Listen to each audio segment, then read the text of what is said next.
Salut à tous, je fais une petite vidéo qui va durer 5 minutes, simplement pour parler de quelque chose qui me choque un petit peu. Vous savez, il n'y a pas très longtemps, j'ai eu des problèmes avec TF1 par rapport aux parodies de koh.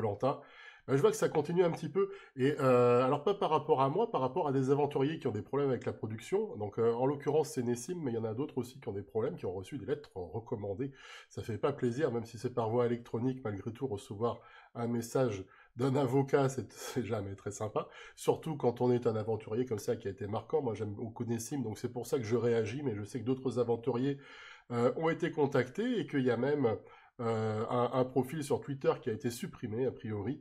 Tout ça parce que c'était des personnes qui discutaient entre elles du prochain koh All-Star. Donc parler de quelque chose sans forcément spoiler, et même si on spoil, quelle importance, puisqu'on n'est pas sûr de la véracité des dires tant qu'on n'a pas vu l'émission. Donc on peut tout à fait discuter de n'importe quel sujet. Et je voulais vraiment faire une référence parce que ça m'a tout de suite parlé de ça.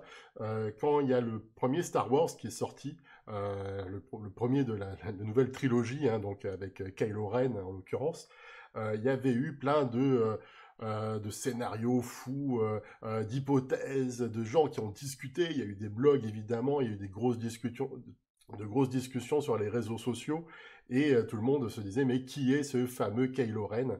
Et la théorie qui revenait le plus souvent, c'est que c'était Luke Skywalker qui était Kylo Ren, mais bon, c'était une hypothèse.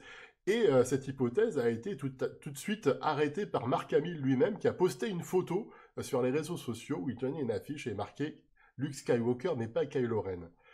Et évidemment, quand on sait que Star Wars c'est un truc qui est complètement cadenassé, où même les doubleurs ne peuvent pas voir l'image, ils ont juste, vous savez, les doubleurs français, quand ils voient Star Wars, quand ils doublent Star Wars, ils ne voient que la bouche, tout le reste est en noir, donc c'est vraiment le culte du secret absolu dans Star Wars. Et bien c'était vraiment, voilà, comment dire, quelle a été la réaction de la production par rapport à Mark Hamill? Eh bien écoutez, ils ont liké, ils ont retweeté, ils ont repris ça dans Star Wars Reporter, etc. Et du coup, ils ont officialisé. Mais officialisé, attention, peut-être que Mark Hamill nous ment. Peut-être qu'il va y avoir une autre chute derrière. Donc, quelque part, tant qu'on n'a pas vu le film, on ne sait pas. Et c'est pareil pour koh. Et alors bon, on est sur de koh, là, on n'est pas sur Star Wars, qui est, voilà, Star Wars c'est international. Koh, bon, c'est plus restreint, c'est un jeu, donc ça c'est plus sympa. Ça brasse pas autant de milliards au grand désespoir de la prod, je suis persuadé. Mais voilà, et donc vraiment je regrette cette décision d'agir ainsi. Je trouve que c'est dommage.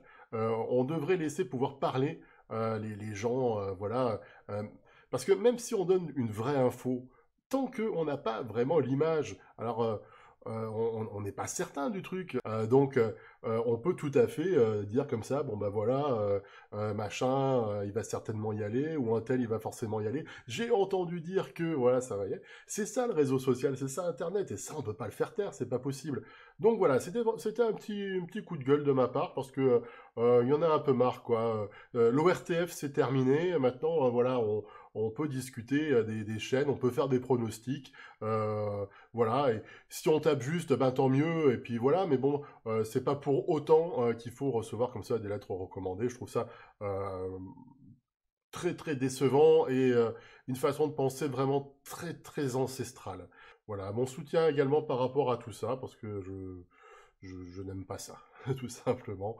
Et ayant été touché par une certaine censure par rapport à mes parodies il y a quelque temps, je ne peux voilà que me placer avec vous, et voilà.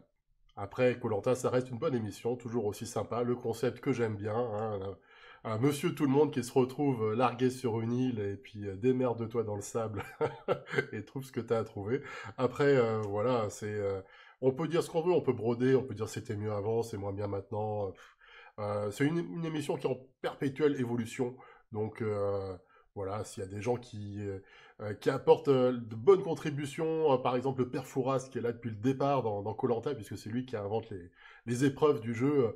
Lui, voilà, c'est quelqu'un, je suis en confiance, avec Denis Brognard également, les garants de la qualité de l'émission. C'est bien qu'il soit toujours là, ça fait plaisir. Après, il y a peut-être d'autres personnes qui font pas de super bonnes contributions à l'émission. C'est dommage. En tout cas, ce choix-là, vraiment d'envoyer des lettres recommandées parce qu'on s'exprime sur Internet, je trouve ça vraiment déplorable. Et je tenais à le dire. Voilà. Allez, ciao, à bientôt.